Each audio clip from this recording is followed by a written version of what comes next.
বিশ্বাস করুন, কোরআন আমার সামনে, আল্লাহর কসম, কোন জীবিত পীর, কোন মৃত্যু পীর আমার ভাগ্যের ভালো বা মন্দ করার কোন অধিকার রাখে না, রাখে না, রাখে না। কোন পীর ফু দিয়ে আমার ভাগ্যকে ভালো বানাই দিতে পারবে না, পারবে না, এবং আমার একটা চুলও বাঁকাও করতে পারবে না। যা চাবার আল্লাহর কাছে চাইতে হবে। ওয়াইজা সাআলতা ফাসআলিল্লাহ ওয়াইজা ইসতাআনতা ফাসতাইন বিল্লাহ। যা কিছু চাওয়ার আল্লাহর কাছে চাও, যা কিছু বলার আল্লাহকে বলো। সব কিছু করার মালিক তিনি, সুবহানাল্লাহ বলেন। এই জন্য মাজারের সাথে মুসলমানদের সম্পর্ক হবে না, মুসলমানদের সম্পর্ক হবে মসজিদের সাথে। কিসের সাথে বলেন জোরে? আপনি কোন অসুবিধায় পড়েছেন, মাজলুম হয়েছেন, অত্যাচারিত হয়েছেন, চাকরির সমস্যা হয়েছে, ঘরে খাবার নাই, অসুখ বিসুখ হয়েছে, নানান ধরনের সমস্যায় পড়েছেন, কোন মাজার নয়, কোন পীর নয়, মসজিদের ভিতরে চলে যান, উযু করে মসজিদে ঢুকে 2 রাকাত কাজায়ে হাজাতের নামাজ পড়েন। রাসূলুল্লাহর উপরে যখনই বিপদ হতো তিনি নামাজে দাঁড়ায় যেতেন।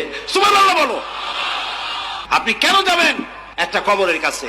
আপনার সাহায্য কামনার জন্য কোনো পীর নয়, আপনার সাহায্যের জন্য কোনো কবর নয়, সাহায্য পাওয়ার জন্য কে? আল্লাহ চান আপনার ঈমানটা খালেস হোক। আল্লাহ তাআলা এটা বরদাস্ত করতে পারেন না যে মানুষ কারো কাছে গিয়া আরেকজনের কাছে গিয়ে নথি স্বীকার করুক। আল্লাহ সহ্য করেন। ইন্না শিরকা লাযুলমুন আযীম। শিরক হচ্ছে মস্ত বড় জুলম, অত্যাচার। আল্লাহ সব থেকে অপছন্দ করেন কোন গুনাহ বলেন?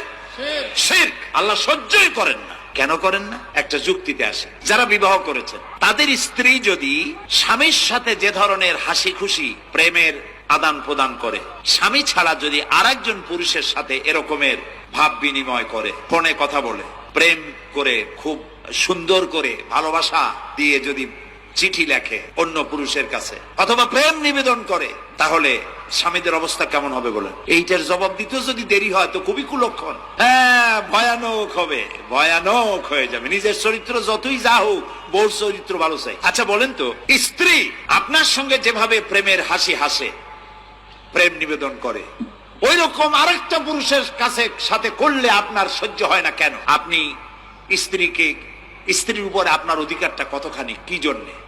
আপনার স্ত্রীর যে হাসি, যে মিষ্টি হাসি, যা আপনার প্রাণ কেড়ে নেয়, ওই হাসিতে আপনার কোনো অবদান আছে বলেন? তার যে টানা টানা চোখ, সুন্দর ভ্রু, মাথায় অনেক লম্বা চুল, শরীরটা সুন্দর, যৌবন, রূপ, এর ভেতরে আপনার কোনো অবদান আছে?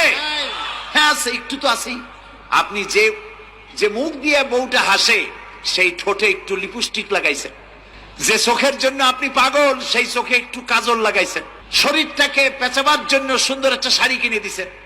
একটা শাড়ি দিয়ে, একটু লিপস্টিক কিনে দিয়ে, চুলের একটা ক্লিপ কিনে দিয়ে, একটা ভালো শাড়ি কিনে দিয়া স্ত্রীর উপরে যদি এত অধিকার আছে যে কোনদিন মৃত্যু পর্যন্ত কোন প্রেমের হাসি, ভালোবাসার আদান প্রদান আপনি ছাড়া আর কারো সাথে করতে পারবে না, এইটা যদি আপনার অধিকার এভাবে প্রতিষ্ঠিত হয়, তাহলে এই হাসি যিনি দিলেন, এই দাঁত, এই সুন্দর চোখ, এই রূপ, এই যৌবন যা আল্লাহ তাআলা দিলেন, তার সামনে কোনো পীর অথবা কবরের সামনে যদি হাত পাতে আল্লাহ বরদাস্ত করেন না।